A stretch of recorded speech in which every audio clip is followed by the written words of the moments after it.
Hola amigos, un saludo enorme y les deseo un feliz 2016. Saludos a toda la gente de San Luis, a gente del Peón Doblado, el club de aquí de Barcelona, de San José de Badalona y bueno, y a todos que nos ven en nuestra página que es Ajedrez de Punta.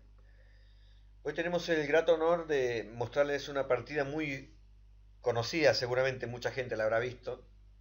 Es una partida de la gran leyenda americana que fue campeón mundial en el año 72, Robert James Fischer. Muchos le llamaban Bobby Fischer. Si recuerdan, fue en el año 72 cuando le gana a Boris Spassky. El match fue increíble, ¿no? Bueno, digamos, a Estados Unidos contra la Unión Soviética, un match importante, ¿verdad? Y más el dominio que predominaba, digamos, en la escuela de la Unión Soviética, y donde Fischer prácticamente derrota prácticamente a todos los grandes maestros, para llegar, digamos, a disputar el título contra Boris Spassky. El título se llamó, digamos, fue denominado el match del siglo. Fue un match muy importante por todo lo que se tejía en ese momento y lo que se vivía. Pero bueno, vamos directamente a la partida. Podemos encontrar muchas cosas, ¿verdad? Sobre Bobby Fischer, ¿no? Muchos habrán leído libros, escritos, hay una cantidad enorme. Incluso dentro de poco creo que sacarán una película, si es que para que hablan sobre la vida de él, ¿verdad? Y cómo llega a conquistar el título mundial. La partida que vamos a ver ahora es una partida que jugó contra uno de los hermanos, Birne. La partida, esta fue contra Robert, en el año 63. Yo creo que de los dos hermanos Robert era más fuerte que Donald. Pero la partida más famosa de Fischer fue la que jugó con Donald. Pero esta partida no tiene nada que envidiarle a la otra. Esta para mí es fantástica, ¿sí? La partida transcurre Birne con blancas, Fischer de negras. Bueno, a Fischer le gustaba acostumbraba, mejor dicho, a jugar la India Rey o la Grunfeld, eran sus dos armas preferidas, ¿no? Aunque él dominaba todo el tema de las aperturas a la perfección, podía jugar cualquier cosa, lo sabía, ¿no? Era un gran estudioso. Aquí Fischer ahora con la jugada C6 decide plantear la defensa Grunfeld, porque normalmente le gustaba mucho jugar la India Rey y jugar D6, pero en este caso contra Robert Birne decide jugar C6. Alfil G2. En una partida entre estos dos jugadores, en lugar de alfil G2, se intentó D5, ¿sí? Prácticamente es para evitar que el peón de D7, el peón dama, llegue a D5, y con esto se podría lograr un espacio, ¿no? Con alfil G2, C4 y caballo C3. Pero aquí Fischer, por medio de B5, destruye totalmente el centro de las blancas. Caso D por C6, B por C4, C por D7, caballo por D7. Y bueno, y el negro tiene un mejor desarrollo y prácticamente igualó fácilmente la apertura, ¿sí? Esta es una partida de Birne con Fischer, como habíamos mencionado, del año 62, campeonato de Estados Unidos. Bien, volvamos de vuelta a C6, ¿no? Entonces Birne decide jugar alfil G2, en este caso, y Fischer lleva su peón a D5, perdón. Y Birne decide comer en D5. Como podemos observar, la estructura de peones es totalmente simétrica. Ambos contrincantes, bueno, sacarán sus alfiles por sus respectivos fianchetos y bueno, seguiría un desarrollo bastante normal. Claro, esto Fischer tiene muchas partidas, indudablemente, en su repertorio. Ya les había comentado de jugar India Rey y Grunfeld, ¿sí? En este caso, Birne decide jugar E3. En caso de caballo F3 tendríamos una posición totalmente simétrica, ¿verdad? Esto también lo llegaron a jugar Kasparov, Karpov en el campeonato del mundo, en uno de los campeonatos del mundo, ¿sí? El blanco siempre está un poco mejor. Al haber una posición simétrica, prácticamente uno lleva la iniciativa, la primera jugada, ¿no? Para desequilibrar. Pero bueno, se puede conseguir una cierta igualdad también. En este caso, después del alfil G7, Robert Birne decide jugar su peón E3. Busca otra forma de jugar, de desarrollar su caballo por E2, ¿sí? Me imagino para llevarlo a F4 y presionar sobre D5 en algún momento. Pero el negro sigue con un desarrollo normal. Y aquí Fischer decide jugar B6. La idea es llevar su alfil a 6, aprovechando, digamos, que luego el E3 jugado por parte de las blancas, esa diagonal parece bastante interesante, ¿no? Sacarle algún provecho. Robert Birne hace lo mismo, juega B3, y vemos una posición totalmente casi idéntica. La diferencia es el caballo blanco que está en E2 y el peón D3, ¿sí? Las dos torres, especialmente la de F8 y F1, ¿sí? Tienen, digamos, esto lo voy a enmarcar aquí, normalmente lo tendría que haber hecho antes, pero para que vean, digamos, están, digamos, en el tema de las diagonales de dos alfiles, ¿sí?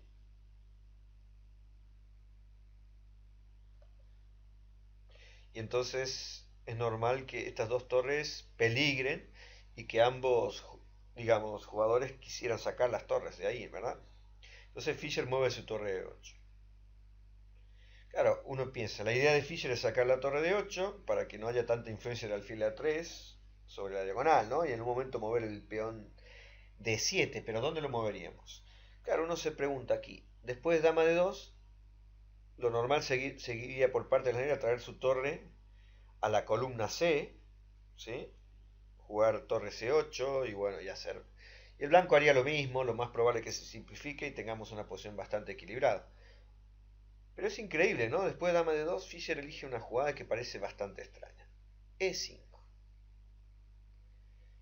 ¿Por qué digo extraña? Porque realmente, después de D por E5, se está produciendo aquí una debilidad, ¿verdad? Y parece que fue provocada por el negro a propósito, ¿no? Y parece que el blanco, llevando una de esas dos torres, especialmente posiblemente sea la de F1 para salir, ejercerá una presión enorme sobre el punto de 5. Y lo más probable, que este peón caiga. Pero Fischer tenía, digamos, algo especial. Siempre encontraba buenas posibilidades dinámicas, que fue en este caso, en esta partida. Especialmente luego de caballo por E5. La casilla de 3. ¿Sí? La intención, digamos, es sacar provecho de esta casilla, en cierta manera, aunque es posiblemente el caballo de 2 cuando vaya a F4 tratará de controlar esta casilla y la presión sobre D5 no desaparecerá, el peón ese es una debilidad. Pero Fischer confiaba en esta posición y creía que podía sacar, digamos, un rendimiento de ella, como se verá, porque aquí es donde Birne comete el fallo. Y parece una jugada totalmente natural, y juega torre F de 1. Parece que el peón de D5 ya está condenado a perderse. Es extraño, en esa época los comentaristas decían que a lo mejor jugaba la torre a D1 y dejando la torre de F1. Posiblemente, sí. Debe ser la jugada. En un momento, si no mal recuerdo, en su famoso libro Mis 60 mejores partidas, un libro que recomiendo que lean, ¿no? Para entender, digamos, y además por los comentarios de Fischer, ¿no? Fischer proponía que iba a jugar dama C8, ¿sí?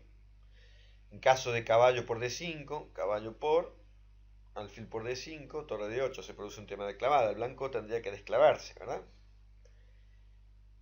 Pero en caso de F4, aunque no sé, no le veo mucho el caso, podría venir torre por D5, como dice él, dama por y alfil B7. Y aquí la iniciativa del negro, la casilla F3, el rey blanco está un poco mal, ¿no? Crearía un buen juego a las negras, ¿sí?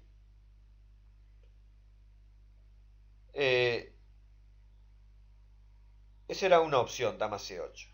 Pero la otra opción, perdón, si no me equivoco, era esta la que decía yo, la del, si no me equivoco, la de mis 60 mejores partidas, era la jugada caballo E4, la que proponía. Caballo por E4, D por E4. Aquí se produce una serie de jugadas prácticamente obligadas. Alfil por E4, dama por D2, una simplificación. Y esta jugada de caballo C4. Claro, en caso de que las blancas coman el caballo B por C4, ¿sí? El negro comería torre por y después el peón de C4 estaría condenado prácticamente. O la pareja de alfiles daría un juego bastante grande, ¿sí? Y en caso de alfil por A8, caballo por D2.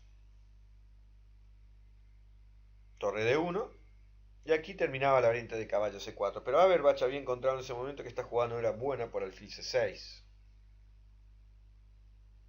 ¿Sí? En caso de caballo por A3, alfil por E8. Y si alfil por E2, torre D7. Ese detalle parece que se le había escapado. Y donde el blanco parece que tiene una ventaja claramente decisiva en la posición, ¿no? La torre en séptima, el alfil que cae, el peón de F7 que caerá, y bueno. Pero de todas maneras, aquí, en lugar de caballo C4, creo que existe, si no me equivoco, caballo por B3 aquí. La voy a poner.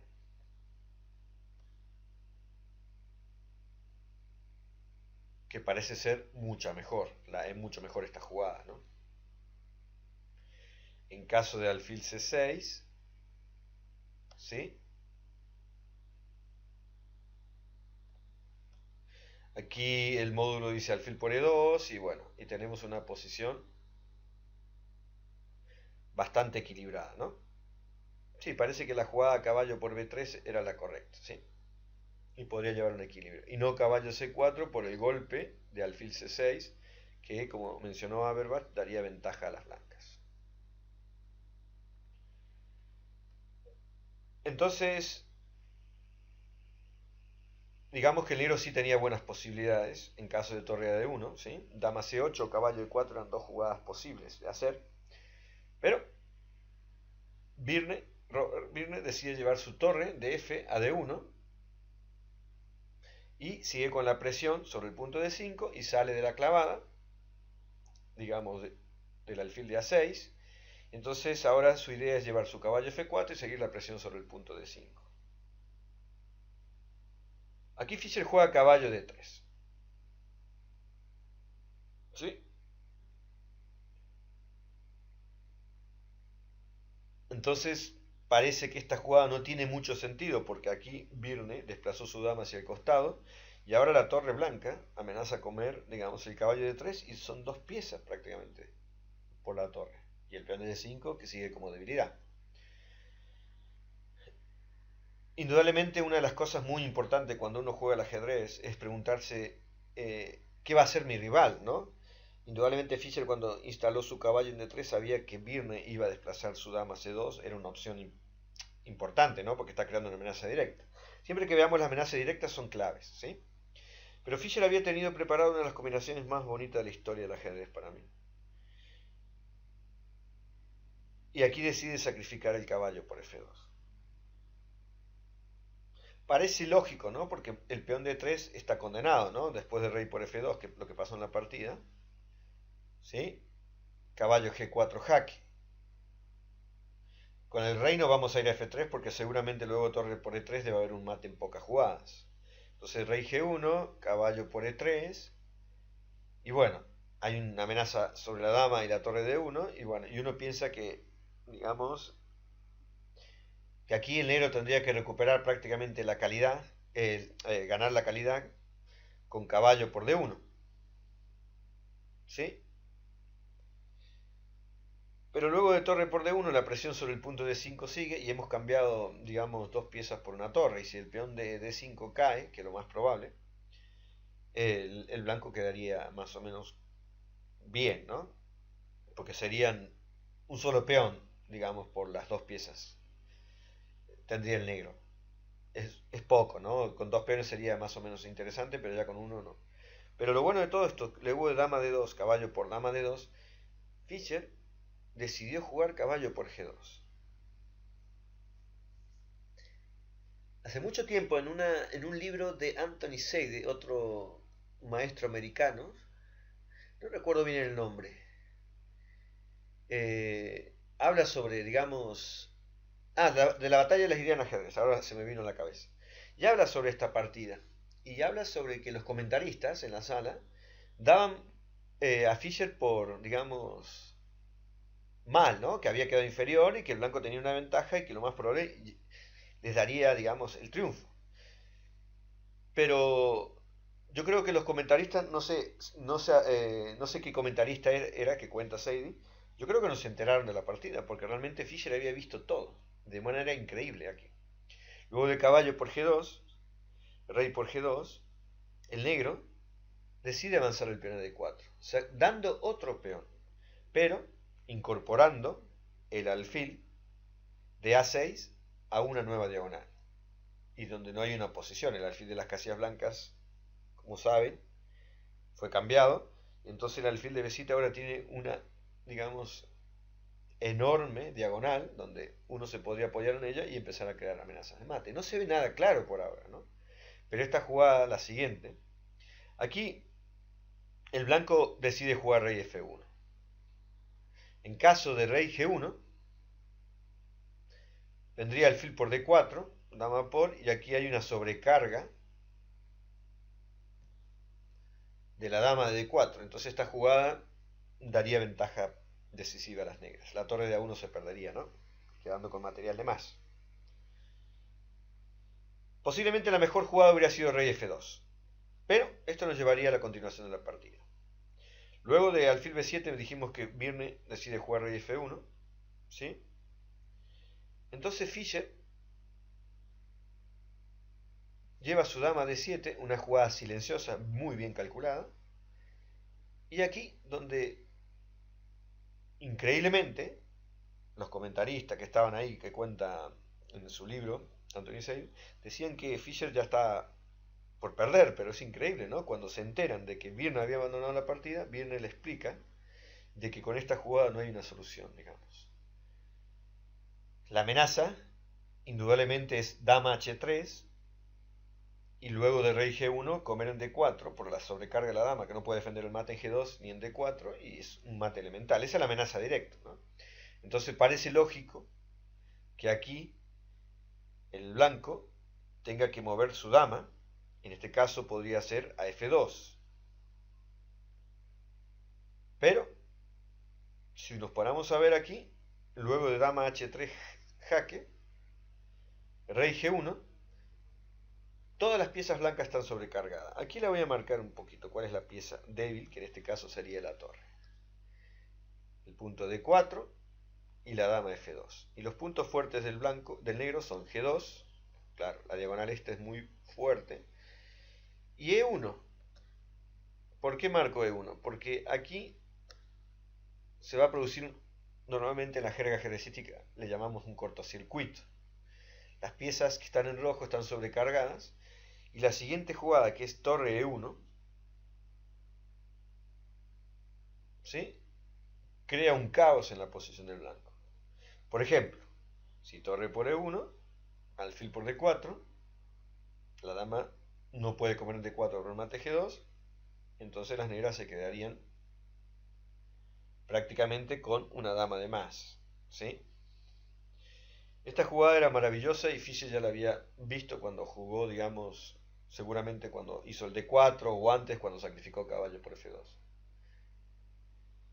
Entonces, después dama D7, prácticamente no hay una solución, ¿no? No hay jugadas. Eso es lo que tenía Fischer en muchas de las partidas. Tenía un golpe táctico brutal, ¿no? Una jugada inesperada que de repente cambiaba todo. Por ejemplo, no sé, caballo DB5, por ejemplo. Podría ser una opción. Dama H3, rey G1 y después de alfil H6, el alfil se incorpora a E3. Bueno, en este caso también gana la dama, ¿no? Fíjense la dama cómo se conecta con H6. Por eso es increíble esta jugada, ¿no? Es que después dama D7, ¿no? No hay solución, ¿no? Para mí, esta con la de Donald son partidas increíbles. Tiene muchas partidas con Benko, tiene muchísimas partidas muy buenas, Fischer, ¿sí? Lo que me gustaba de él era ese golpe, ¿no? Inesperado, que de repente parece que se caía todo en mil pedazos, ¿no? Bueno, les deseamos, a Ajedrez de Punta les desean que tengan un buen año y bueno, trataremos de seguir haciendo vídeos. Espero que nos sepan disculpar. A veces con el tema de los trabajos no podemos estar ahí haciendo muchas cosas, pero trataremos de esforzarnos un poquito más y hacer unos vídeos de vez en cuando, ¿vale? Muy amable y gracias por todos.